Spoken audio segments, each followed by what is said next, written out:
લંડનમાં MBAનો અભ્યાસ કરીને વતન આવીને પ્રાકૃતિક કૃષિ તરફ વળીને લાખોની કમાણી કરતા પ્રગતિશીલ ખેડૂત દીપેનભાઈ દેસાઈ આજે અન્ય ખેડૂતો માટે પ્રેરણા સ્ત્રોત બન્યા છે. લંડનમાં માસ્ટર ઓફ બિઝનેસ એડમિનિસ્ટ્રેશનનો અભ્યાસ કરવો અને વતન પરત ફરીને પ્રાકૃતિક ખેતી તરફ આકર્ષણ.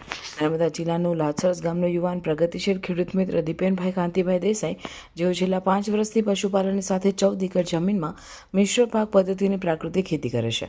પ્રગતિશીલ ખેડૂત મિત્ર દીપેનભાઈ દેસાઈએ જણાવ્યું હતું કે વર્ષોથી બાપ-દાદાઓ ખેતી કરતા આવ્યા છે. જે ખેતીને આગળ વધારવાનો મને વિચાર આવ્યો કે ઘર આંગણે લાખો રૂપિયાની કમાણી થતી હોય તો હું કેમ ખેતી ના કરી શકું. વિદેશ અભ્યાસ બાદ થોડી ઘણી ખેતી કરવાની શરૂઆત કરી. ખેતીમાંથી ઓછા મહેનતે વધારે આવક કેવી રીતે મળી શકે તેના માટે પ્રેરણા પ્રવાસ કર્યો અને પ્રાકૃતિક ખેતી કરવા વિચાર આવ્યો.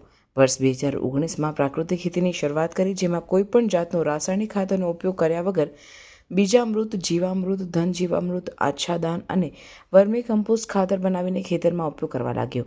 તેમજ વિવિધ જાતના પાંદડાઓનો ઉપયોગ કરી અર્ક તૈયાર કરી પાકના રક્ષણ અને પોષણ માટે ઉપયોગ કરતા જમીનની ફળદ્રુપતામાં સુધારો જોવા મળ્યો અને પાકમાં બમણું ઉત્પાદન થવા લાગ્યું, જેનાથી આવકમાં દિન પ્રતિદિન વધારો થતો ગયો અને આર્થિક પરિસ્થિતિ મજબૂત થઈ.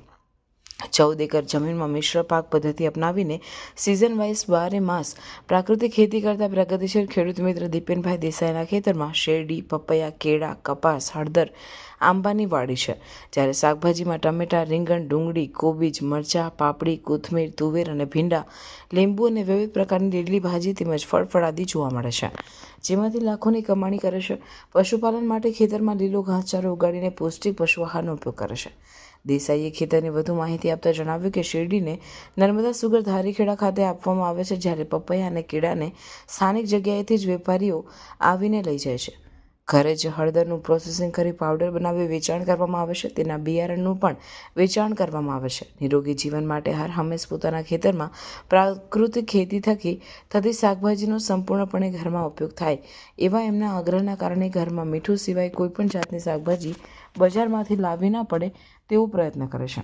તેમજ ખેતરમાં કામ અર્થે આવતા શ્રમિકો મદદ પણ વેતન સાથે વિનામૂલ્યે શાકભાજી આપવામાં આવતી હોય છે. અહીં આવનાર પ્રેરણા પ્રવાસીઓને દીપેનભાઈ જાતે તાલીમ આપે છે. આ તાલીમ દરમિયાન કેવી રીતે ખાતર બનાવી શકાય, ગાયના ગૌમૂત્રનો કેવી રીતે અને કેટલા પ્રમાણમાં ઉપયોગ કરી શકાય તે અંગેની વિસ્તૃત માહિતી મેળવે છે અને પ્રાકૃતિક ખેતી કરવા માટે પ્રેરિત થઈને જાય છે. દેસાઈ દીપેન કાંતિભાઈ છે. હું લાછરસ ગામનો વતની છું. અહીંયા કોઈપણ પ્રકારના પેસ્ટિસાઇડ કે ખાતરનો ઉપયોગ કર્યા વગર કેળ અને પપૈયા બનાવવામાં આવ્યા છે અને 12 ફૂટના ગાળે કપાસ કર્યો હતો અને વચ્ચે પછી શેરડી વાવી હતી, જે અત્યારે કટિંગ ચાલી રહ્યું છે એનું.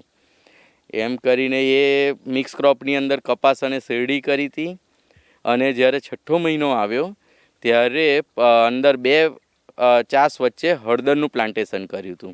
આમ તે ખેતરમાં 3 ક્રોપ કર્યા હતા, જેમાં 2 ક્રેશ ક્રોપ હતા અને 1 હળદર હતી.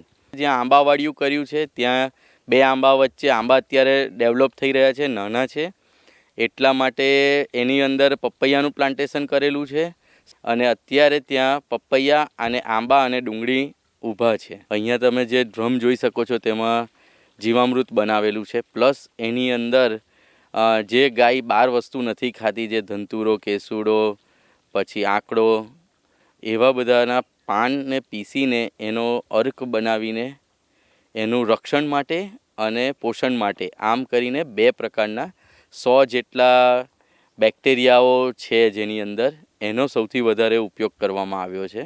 ઘણા બધા પ્રવાસીઓ અહીંયા આવે છે, ખેતી જોવે છે, સમજે છે, જાણે છે અને આવી પ્રકારની ખેતી, પ્રાકૃતિક ખેતી કરવા માટેની પ્રેરણા લઈને જાય છે.